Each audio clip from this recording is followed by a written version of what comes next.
Está no ar o programa O Produtor Quer Saber, que hoje vai falar a respeito do lançamento do programa Hortifruti Saber e Saúde. É uma iniciativa que tem como objetivo desmistificar alguns possíveis riscos no consumo de hortaliças e também frutas. E para falar sobre esse tema, eu converso com a Adriana Brondani, que é diretora executiva do Conselho de Informações sobre Biotecnologia. Adriana, obrigado por ter aceitado o nosso convite. Bom dia.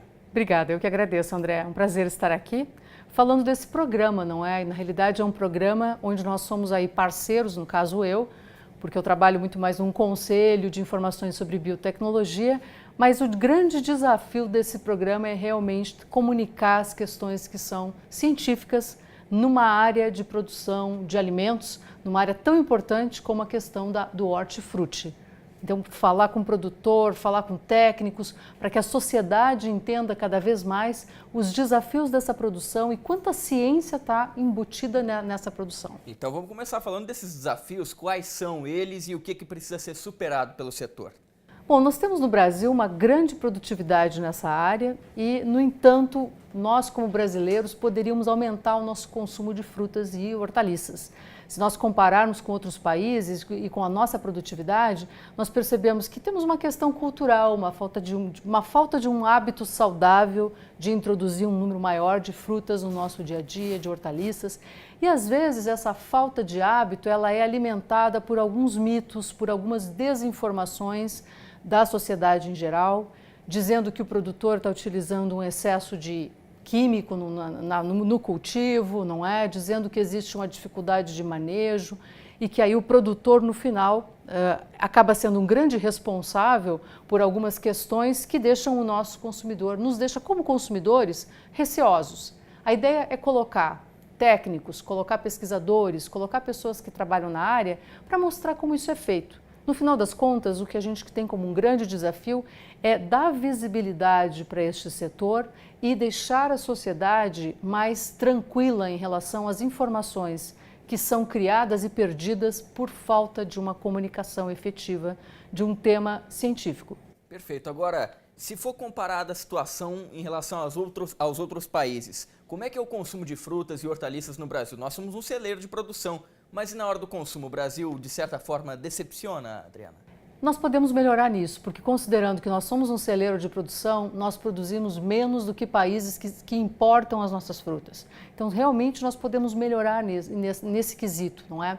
E não deixar acontecer aqui no Brasil, a exemplo do que aconteceu na Europa, por exemplo, por falta de uma informação, os mitos prevaleceram e nós temos lá uma sociedade que faz uma crítica excessiva em relação a alguns alimentos, sem cabimento, e que muitas vezes acabam levando a uma restrição alimentar. A pior coisa que pode existir seria um cenário desses. Então, acho que a ideia do programa é uma iniciativa da CNA, é uma iniciativa da Abrafrutas, não é? Na realidade, a gente percebe aqui dentro um interesse dos produtores, da cadeia produtiva, em mostrar o seu trabalho. Acho que é bastante louvável e nos chamaram, no caso como CIB, nós fomos chamados por uma questão de vir aí há um bom tempo falando de biotecnologia. Não é um trabalho de formiguinha, eu diria, esse trabalho de vir conversar com jornalista, conversar com diferentes públicos de modo geral, mas sempre levando uma informação científica, porque eu acho que essa é uma missão que nós temos aí, bastante importante e um serviço para a sociedade. Então a gente reconhece aqui o trabalho da CNA, o trabalho da Abrafrutas, no sentido de ter essa preocupação de abrir para a sociedade, de não deixar que os mitos proliferem dessa forma como a gente acaba vendo acontecer. Agora, Adriana, você falou dos mitos que realmente permeiam toda essa cadeia produtiva de alimentos. Mas quais são os principais? A gente poderia dizer que o uso de produtos fitossanitários ainda é cercado de mitos, de um certo preconceito aqui no Brasil? Sem dúvida, no Brasil e isso no mundo em geral, não é? Existe um preconceito. E aqui nós estamos falando também das famosas minor crops, dos produtos em que nós não temos uma grande disponibilidade de produtos fitossanitários específicos para estes produtos, o que torna a situação um pouco mais difícil, o produtor se vê numa situação bastante angustiante, eu diria, e aparece como vilão para a sociedade por estar utilizando um produto que não é específico para aquela cultura. Mas o produtor ele precisa para cultivar neste país, não é? Precisa de produtos. Então, esse programa também tem um objetivo, chamar a atenção dessa questão regulatória também, de como existe uma necessidade de se trazer novos produtos, de se fazer uma regulação para que o produtor perca este papel injusto de vilão para a sociedade, quando o que ele está querendo fazer é apenas o seu trabalho.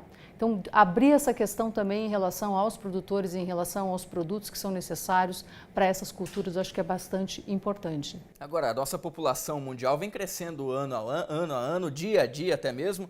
Atualmente a gente passa aí de 7 bilhões de habitantes e a previsão é que em 2050 a gente atinja 9 bilhões de habitantes.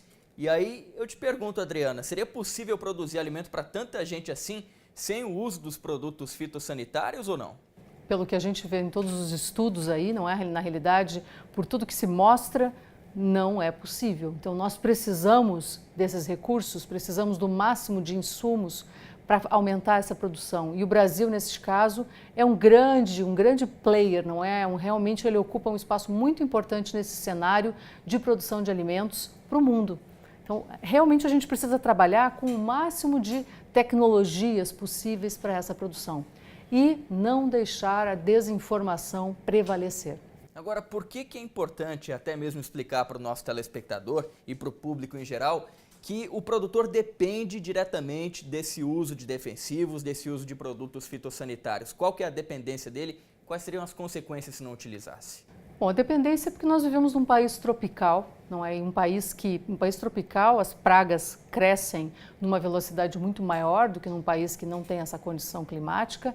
Além disso, nós temos um país que tem cultura todo ano nós estamos cultivando, isso faz com que o número de pragas só aumente e, obviamente, as questões de solo, eu preciso adequar esse solo, então nós não estamos falando só de inseticida, de herbicida, mas também de insumos para o solo. É um país agrícola, com isso nós precisamos de uma série de ferramentas e numa condição climática muito favorável para as pragas. Um produtor, se ele deixar lagartas afetarem essas hortaliças, essas frutas, ele vai ter uma perda enorme. E nós, como consumidores, também, não é? Nós temos, além de uma questão aí de fungos, de uma série de produtos que vão passar a se desenvolver além dos micro-organismos, nós teremos uma intoxicação destes alimentos, uma espécie de intoxicação biológica, inclusive, e uma grande perda de produtividade. Agora, entrando mais na sua área, Adriana, como é que fica a questão da biotecnologia? Como é que ela atua a favor da produção de alimentos e a favor também do desenvolvimento de novos defensivos, de novos produtos fitossanitários? Então, a biotecnologia ela tem um foco muito maior numa produção bastante diferente do que nós estamos falando aqui. Ela vem trabalhando muito bem na questão das commodities. Nós temos aí ganhos de produtividade, nós temos uma questão de quanto o espaço que o Brasil passou a ocupar nesse cenário agrícola, por uma contribuição muito importante da biotecnologia, com tolerância a herbicida, resistência a pragas, resistência a alguns insetos, resistência a algumas doenças.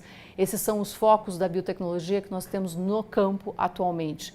E, no entanto, em linhas de pesquisa e em desenvolvimento, nós estamos vendo que daqui para frente nós teremos produtos com tolerância à seca, produtos que têm uma capacidade, então, de se adaptar em ambientes que não seria possível cultivar. Imagine uma soja tolerante à seca.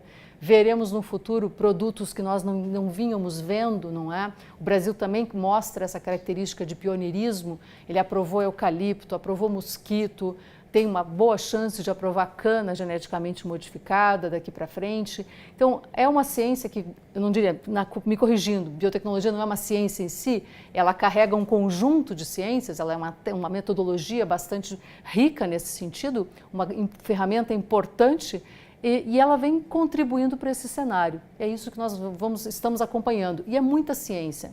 Então, é nesse sentido que acredito que a CNA acabou nos convidando para auxiliar nesse projeto inicialmente, justamente por essa história de falar da biotecnologia para diferentes públicos e tratar de desmistificar o tema de transgênicos na sociedade. Perfeito. Esse foi o primeiro bloco do Produtor Quer Saber, que está tratando do tema Hortifruti, Saber e Saúde. É um programa relacionado à desmistificação da produção de alimentos, principalmente frutas e também hortaliças. No próximo bloco, eu volto a conversar com a Adriana Brondani, que é diretora executiva do Conselho de Informações sobre Biotecnologia. Voltamos depois do intervalo. Até lá!